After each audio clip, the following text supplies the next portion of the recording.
Yang penting intinya mau mengaji. Walaupun orang lain misalkan ngapain ngaji udah tua,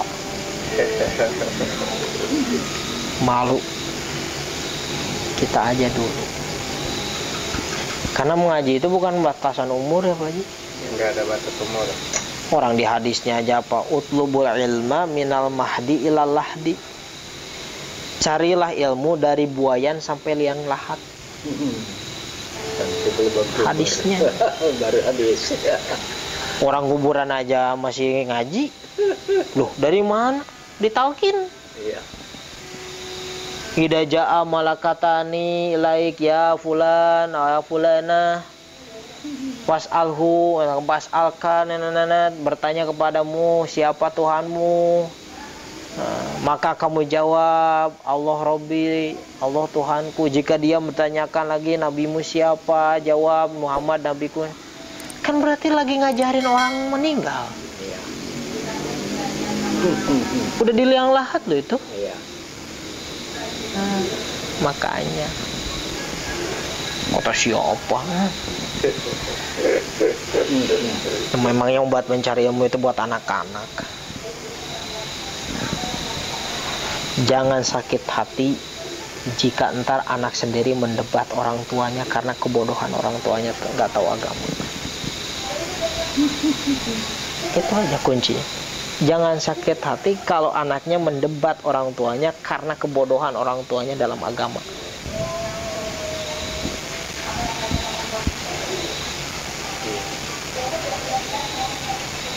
Lebih baik bodoh ilmu dunia daripada akidah hilang. Karena tujuan kita itu bukan di dunia. Dalam hadis itu kan, dunia penjara bagi orang mukmin, surga bagi orang kafir. Akhirat penjara bagi orang kafir, surga bagi orang mukmin. Sahih itu hadis. Makanya kenapa orang Islam atau orang mukmin itu banyak mereka yang memilih untuk miskin. Karena perbedaannya orang miskin dengan orang kaya, masuk surganya aja 50 tahun bedanya. 50 tahun di akhirat. Sedangkan 1 tahun di dunia sama dengan 1000 tahun ya Pak. Iyalah. Berapa ribu tahun nunggu masuk akhirat. Tanya hartanya kemana, arahnya kemana. Nabi terakhir yang paling masuk itu Nabi Sulaiman. Hartanya dari mana? Kerajaannya paling megah. Nabi yang terakhir masuk surga. Pertanyaannya dalam satu riwayat mengatakan, karena ditanya kerajaannya di mana, dibuat apa, dari mana ilmunya dibuat apa, ininya dibuat apa. Banyak. Makanya Nabi kita Nabi Muhammad itu mengajarkan kita hidup sederhana. Bahkan dalam satu kitab Simtuduror, jika ada orang miskin meminta kepada Nabi Muhammad untuk berdoa, fa ajabahu ijabatan muajjalah, langsung Nabi menjawab doanya seketika. Karena Nabi itu lebih dekat dengan orang-orang yang miskin, orang-orang yang fakir.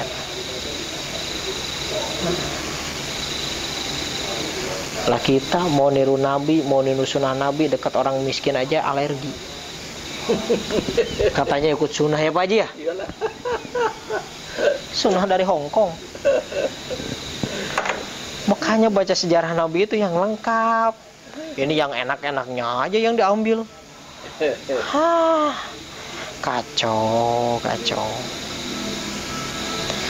Itu yang bisa kita lakukan, dekati orang miskin, orang yang nggak punya, orang yang nggak mampu, berniaga, jadi pengembala. Kan itu bisa kita lakukan. Masalah pakaian, masalah ini mempunyai kearifan lokal masing-masing. Indonesia. Karena sarung kan tradisi kita.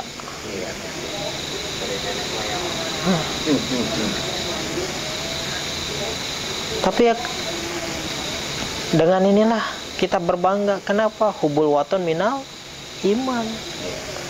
Cinta tanah air itu sebagian dari iman. Nah, terus kamu mau mencintai siapa? Mau mencintai negara lain? Tidak mungkin. Makanya merah putih di dadaku, Islam di hatiku,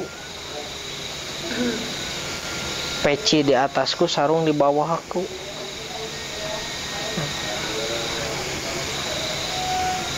Makanya pengen ngikutin sunnah, tapi yang diikutin setengah-setengah.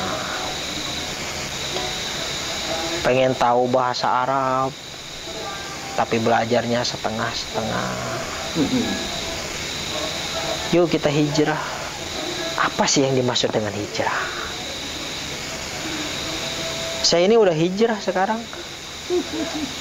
Dari pondok ke sini, dari Pinang Banjar ke sini hijrah saya. Puan Haji dari sana ke sini ya Pak Haji ya. Iyalah. Hijrah.